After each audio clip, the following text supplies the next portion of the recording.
TDAH, uma explosão de diagnósticos e de casos. O que pode estar acontecendo e quais as diferentes abordagens além da possibilidade das medicações quando indicadas. Eu estou aqui, tenho licença poética, digamos assim, porque fui diagnosticado aos 25 anos com TDAH por 3 das maiores autoridades no Brasil. Ao lado aqui, um neurologista, deste lado, gastroenterologista. E é muito sensível, é um tema sensível, porque aflige muitos pais, principalmente com crianças, mas na realidade isso não se detém unicamente às crianças. E nós sabemos que artigos e estudos têm de sobra nos mostrando que os hábitos impactam significativamente na atenção, na cognição, na memória. Do exemplo mais básico, um sono não reparador é capaz de prejudicar absolutamente sua atenção, sua memória. E se você não diagnostica um sono não reparador, você pode estar sofrendo, na verdade, uma dificuldade de sono. Quer saber um jeito simples de não ter um sono reparador? Assistir a telas de noite, principalmente nas pessoas que têm um polimorfismo, um gene chamado CRY, que faz com que tenha fotossensibilidade. Essa fotossensibilidade com telas à noite fazem com que o seu cérebro não entre no descanso necessário durante a noite. Obviamente, de manhã estarão cansados. Então, tem uma série de consequências que precisam ser enxergadas. Vamos começar aqui, realmente, né, Pedro, porque a neurologia hoje ela mudou completamente essa visão, quer dizer, era para ter já se atualizado com algumas condições que dependem de nutrientes, hábitos, o exercício físico. Nós sabemos que o cérebro ele pode ser muito melhorado ou piorado a despeito da doença ou a condição ou o transtorno. Perfeito. Hoje a neurologia funcional integrativa trabalha com mecanismos. E os mecanismos envolvidos no TDAH têm predomínio dopaminérgico. Calma, não confundam com Parkinson ou outra doença relacionada à dopamina. Não é bem a falta de dopamina, mas é o processamento da dopamina. Então tudo isso é afetado por mecanismos básicos, que é o microbioma intestinal, está aqui a conexão intestino-cérebro, inflamação, que é um outro achado frequente nesses pacientes. A neuroinflamação. Depois, a neuroinflamação, né, que penetra e que também, além das telas e do sono, que são esses dois grandes drivers, motores da doença, também podem haver carências. Outros nutrientes que contribuem para a dopamina, que é o ferro, que é o zinco, outros nutrientes que contribuem para a formação do cérebro, que é a fosfatidilcolina, fosfatidilcerina, são outros grandes amigos, como o ômega 3, que é um belo anti-inflamatório, ou o NAC, que é um antioxidante, porque no TDAH real, no TDAH, onde não existe problemas de sono nem de tela, mas o paciente segue com problemas na vida profissional, amorosa, familiar, por conta dessa desatenção, todos esses nutrientes, todos esses ativos contribuem, mas nada é superior a, como tu disseste, estilo de vida, a retirada das telas e a melhora do sono consequente. E lembrando que além do TDAH, que é aquela doença instalada que a gente destaca do ruído de fundo, a gente tem já alguns estudos apontando por uma espécie de personalidade TDAH, que é aquela pessoa que tem a desatenção, mas não a compromete e, ao contrário, muitas vezes a edifica.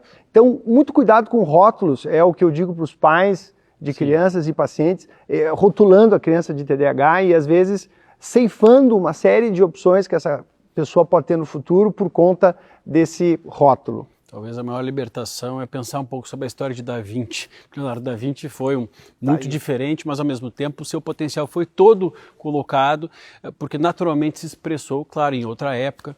Mas eu trago aqui ainda essa importância do intestino, do eixo intestino-cérebro. Nós sabemos que alguns tipos de bactérias que habitam naturalmente no nosso corpo, elas são produtoras de substâncias que são muito benéficas às articulações, ao coração, mas muito ao cérebro. E nós também sabemos que algumas são muito responsáveis por metabolizar e, através de comer aquilo que a gente come, determinados alimentos, produzir substâncias que são vitais para que eu transforme uma coisa num neurotransmissor.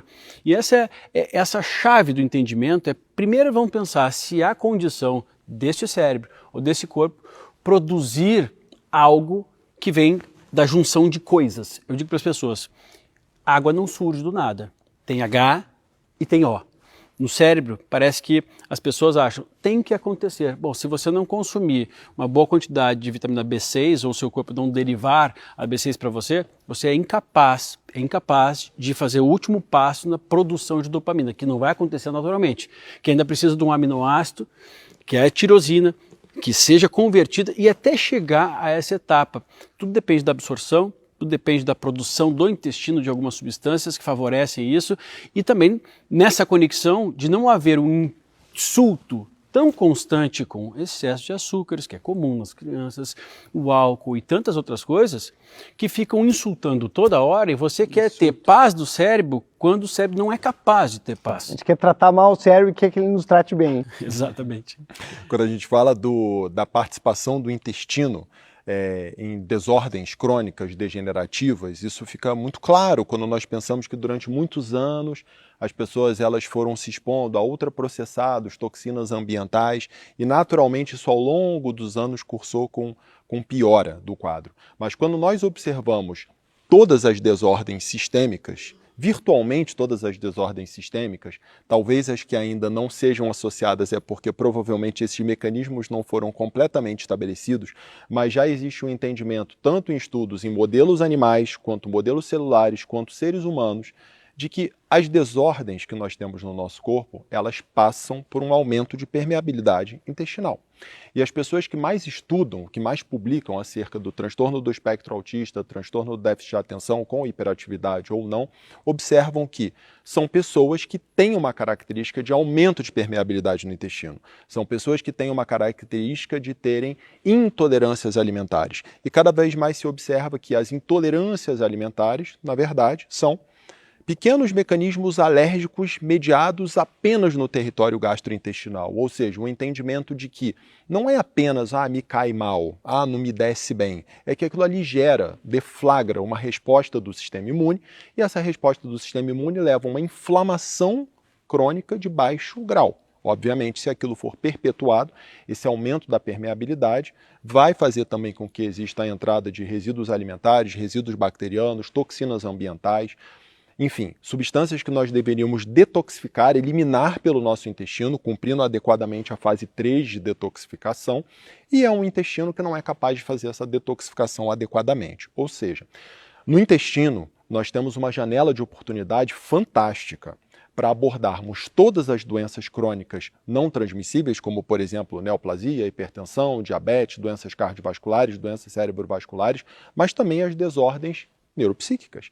Também os transtornos do espectro autista, também o transtorno do déficit de atenção e hiperatividade, já que esses mecanismos são reconhecidos e partindo do princípio que a medicina funcional integrativa, ela antevê aquilo que entrará como orientação oficial nas diretrizes, nós temos uma excelente janela de oportunidade de, numa anamnese, através de um exame de precisão, identificarmos fatores que podem ser corrigidos e que, como um problema ponta, nós vamos conseguir resolver. Quer dizer, você olha para o intestino e você acerta em diversos outros segmentos, dentre eles no sistema nervoso central, dentre eles nos transtornos relacionados ao déficit de atenção e hiperatividade. E lembrando que o advento do termo psiquiatria nutricional nasceu justamente de intervenções de estilo de vida, de nutrientes, em pacientes com TDAH.